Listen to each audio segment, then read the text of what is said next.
Graças e paz a todos, irmãos. Vamos dar aqui uma estudada sobre o reino dos céus, compartilhando, como sempre, aqui a tela com vocês. Vamos ver o que diz sobre o reino dos céus. Assim, bem melhor assim. Vamos lá. Reino dos céus. Não pense que vim abolir a lei ou os profetas. Não vim abolir, mas cumprir. Algumas observações aqui para não esquecer. Jesus cumpriu a lei por nós, porque nenhum foi capaz de cumprir toda a lei. E nós encontramos essa prova onde? Em Tiago, capítulo 2, versículo 10, diz o quê? Pois quem obedece a toda a lei, mas tropeça em apenas um ponto, torna-se culpado de quebrá-la inteiramente. Então, ninguém cumpriu a lei. A lei só servia para nos acusar. Não, existe uma lei que não adulterarás, que os adúlteros não herdarão o reino de Deus. E se aquela lei já te acusando, tipo, eu adulterei, então eu descumpri a lei. Porque existe uma lei dizendo que não pode adulterar. O que acontece com os adúlteros? Tá? Então, mas Jesus veio cumprir ela por nós. Ele não veio... não pense que vinha abolir a lei. Em momento algum, Jesus veio abolir a lei. E nem os profetas que anunciaram a lei. Mas ele cumpriu por nós. Outra observação aqui. Jesus é o sábado. Hoje em dia nós encontramos muitas pessoas que dizem não, nós devemos guardar o sábado. Isso aí é uma mentira. Tá? Jesus é o sábado, Jesus é o descanso. O sábado existia porque existia tabernáculo, o templo de Salomão, que era a casa do Senhor ali. Então os sacerdotes, levitas, os homens que cuidavam 24 horas por dia das coisas de Deus, eles tinham que receber sustento, eles e as famílias deles. Então era obrigação dar dízimos para que eles pudessem se manter enquanto eles cuidavam da obra de Deus. Tá?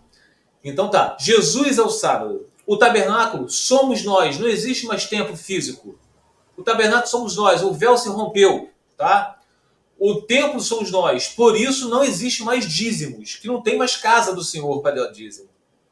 Não precisa também apedrejar mais o adúltero e a adúltera, como outrora acontecia. Nem mandar cair fogo do céu, como Elias fez. Por quê? Porque Romanos 12, versículo 19 diz o quê? Amados, nunca procure vingar-se, mas deixe com Deus a ira, pois está escrito, minha é a vingança, eu retribuirei, diz o Senhor. Então não precisamos mais amaldiçoar ninguém, mandar cair fogo do céu para fulminar o político, para fulminar aquele que está nos incomodando. Não! Não precisamos mais apedrejar um adúltero. A vingança pertence ao Senhor. Pois a salvação é pela graça.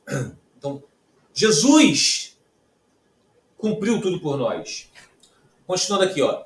Digo-lhes a verdade. Enquanto existir céus e terra, de forma alguma desaparecerá da lei a menor letra ou o menor traço, até que tudo se cumpra. O que a lei diz? O que é adultério? O que é não profanar o nome do Senhor? Todas aquelas coisas que a lei anuncia, ela não deixa de cumprir. Se você vai adulterar, você é um adúltero. E os adúlteros não herdarão o reino de Deus. Você só sabe se você adulterou se existia uma lei. Agora, ela está te acusando? Não, porque eu não estou adulterando. Então, ela não serve para mim. Está entendendo? Versículo 19.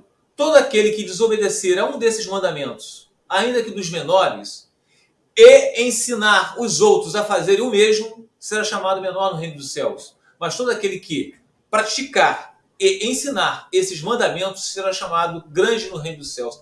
Notaram que aqui está falando sobre o reino dos céus? Porque se nós entendermos, prestam bem atenção, que esse reino dos céus é quando nós morrermos e quando estivermos com Jesus na glória. Se está se referindo ao reino dos céus, então existe uma grande contradição desse versículo 19. Acompanhe o meu raciocínio. Todo aquele que desobedecer a uma desobediência, correto? A um desses mandamentos, ainda que dos menores, e ensinar outros a pecarem, fazer o mesmo, desobedecer, tipo assim, todo aquele que desobedeceu um desses mandamentos, vamos supor que eu sou um homossexual, e eu abri uma igreja dizendo que você se casar com uma pessoa do mesmo sexo não é pecado, desde que você continue com essa pessoa e seja fiel a essa pessoa. Eu pratico isso, eu ainda ensino as pessoas que o casamento entre o mesmo sexo não é pecado. Todo aquele que desobedeceu desse mandamento, ainda que dos menores, e ensinar os outros a fazer o mesmo, será chamado menor no reino dos céus. Se você entender que o reino dos céus é nos céus, então nós podemos ser homossexuais e praticar a homossexualidade. Nós podemos adulterar e ensinar os outros a adulterar, porque nós não vamos perder a salvação. Nós só vamos ser menor lá no céu com Jesus. Então o reino dos céus não está nos céus, meus amados. Só para vocês entenderem o raciocínio, tá? Mas todo aquele que praticar e ensinar esses mandamentos será chamado grande no reino dos céus. Grande lá nos céus? Não. Então todo aquele, a gente aprende, a gente sabe o que é adulterar. Nós que no canal Prisioneiros em Cristo, o que nós entendemos? O que é adultério? Adultério é quando você está casado e se relaciona sexualmente com a outra pessoa. Adultério, quando você está casado e você cobiça a mulher do próximo, você sendo casado. Ou você cobiça uma solteira, mas você não estando casado, é adultério. Só em cobiçar e desejar para você, já não é adultério. Adultério é você sendo casado, o cônjuge descrente resolveu se divorciar, e você, como repudiado, vai e se casa com uma outra pessoa, com seu primeiro cônjuge ainda vivo. Isso também é adultério. Então, mas todo aquele que praticar e ensinar esses mandamentos será chamado grande no reino dos céus. O reino dos céus aonde? Aqui. Agora vamos lá. Olha o que diz Mateus, capítulo 23, versículo 15. Ai de vocês, mestres da lei e fariseus, hipócritas, porque percorrem terra e mar para fazer um convertido. E quando conseguem, vocês o tornam 2 vezes mais filhos do diabo, do inferno, do que vocês. Se lembra que nós, todo aquele que desobedecer a um desses mandamentos, ainda dos menores, e ensinar os outros a fazer o mesmo, será chamado menor do reino dos céus. Então, essas pessoas que proclamam o evangelho, a gente vê quase a maioria das denominações religiosas, como a igreja presbiteriana, a igreja pentecostal, neopentecostais, adventistas do sétimo dia, algumas delas têm seus teólogos já divorciados e casados com outros. Outros não estão casados direitinho, mas dizem que pode se divorciar e casar com outro se houver o adultério, se houver o abandono. Isso tudo é mentira. Então, aí essas pessoas vão... aquele teólogo que tem diploma de teologia, que é famoso na internet, que fala tão bonitinho, que fala tão bem, que é inteligente, ele fala, não, que eu posso. Meu marido me largou, né? Minha esposa me largou, o cônjuge largou. Eu fui repudiada, eu fui repudiado. O teólogo falou que ele adulterou, eu posso me casar com outro. Então, o que essas pessoas vão fazer? Vão começar a seguir o que a Bíblia diz? Não. Elas vão seguir o que esse teólogo está falando. Por isso que aqui no Mateus, capítulo 23, versículo 15, eu coloquei como complemento, dizendo, ai de vocês, mestres da lei, ai de vocês, teólogos, ai de vocês, pastores da presbiteriana, da neopentecostal, adventista do sétimo dia, assembleiano, seja qual for, fariseus, hipócritas, porque percorre a terra e o mar para fazer um convertido.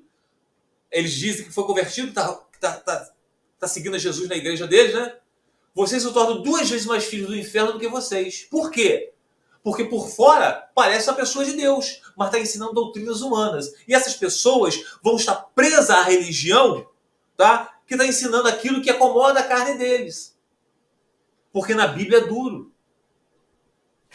Pois eu lhes digo que, se a justiça de vocês não for superior ao dos fariseus e mestres da lei, de modo nenhum entrarão no reino dos céus. Então, se a sua justiça não for maior do que os fariseus, que eles são sepulcros caiados, por fora parecem homens santos, como teólogos, como pastores, né? Mas por dentro ensinam doutrinas humanas e faz vocês também acreditarem nessas doutrinas humanas. Então, pois eu lhes digo que se a justiça de vocês não for maior, superior dos fariseus e mestres da lei, de modo nenhum entrarão no reino dos céus. No reino dos céus que está entre nós, tá? É tudo terreno, meus amados, tá? É o reino dos céus que está entre nós. Vocês ouviram o que foi dito aos seus antepassados. Não matarás. E quem matar estará sujeito a julgamento. Quando a gente vê uma pessoa assassinando alguém, Nós, como cristãos, se aquela pessoa diz que é cristã e ela assassinou alguém, nós vamos julgar. O reino dos céus está aqui. Nós vamos julgar. Mas eu lhes digo que qualquer que se irar contra seu irmão estará sujeito ao julgamento. Também que qualquer disser ao seu irmão raca será levado ao tribunal. E qualquer que dizer louco corre o risco de ir para o fogo do inferno. Isso quer dizer o quê? Você primeiro tem que arrancar a trave dos seus olhos para tirar o cisco do olho do irmão. Então, se você vai lá e refuta um irmão, ó, você está adulterando. Você se divorciou e casou com outro, você está no adultério. Mas quando essa pessoa vai para casa, ninguém está vendo, está entrando nas redes sociais, sites de pornografia, vive mentindo. Então quem é você? Tá? Agora vamos ver aqui, isso tudo está em Mateus capítulo 5, versículos 17 a 20, meus amados. Está bem explicadinho aqui, bem anotado, tá? Vão lá e estudam. Não creiam do que eu estou falando não, tá? Eu só coloco aqui para vocês estudarem. Vamos agora ver o que é o reino dos céus, onde ele fica. Em Mateus capítulo 10, versículo 7, encontramos o seguinte: por onde forem, pregue esta mensagem. O reino dos céus está próximo. Então não estava ainda entre eles, está próximo. Vamos lá. Ele dizia: arrependam-se, porque o reino dos céus está próximo. Este é aquele que foi anunciado pelo profeta Isaías, voz do que clama no deserto. Prepare o caminho para o Senhor, façam veredas retas para ele. Mateus capítulo 3, versículo 2 ao 3. Daí em diante, Jesus começou a pregar: arrependam-se, pois o reino dos céus está próximo. Ainda não estava entre eles, está próximo. Mateus capítulo 4, versículo 17. Agora, para finalizar. Alguns fariseus perguntaram a Jesus quando ia chegar o reino de Deus. Ele respondeu: quando o reino de Deus chegar, ainda não havia chegado, não será uma coisa que se possa ver. Ninguém vai dizer: vejam, está aqui ou ali o reino de Deus. Não, porque o reino de Deus está dentro de vocês. Amados, o reino de Deus está dentro de nós. Essa é a comunhão que nós temos com o Senhor. Nós somos o tabernáculo, o templo que o Senhor habita. Não existe mais o Santo dos Santos. Nós somos os Santos dos Santos. Não existe mais a unção com óleo. A unção hoje é o Espírito Santo. Então, o reino dos céus está lá no céu? Não, está dentro de nós. Espero que os irmãos tenham compreendido. Muitas pessoas confundem essas coisas, tá bom? Fiquem os irmãos na paz do Senhor Jesus.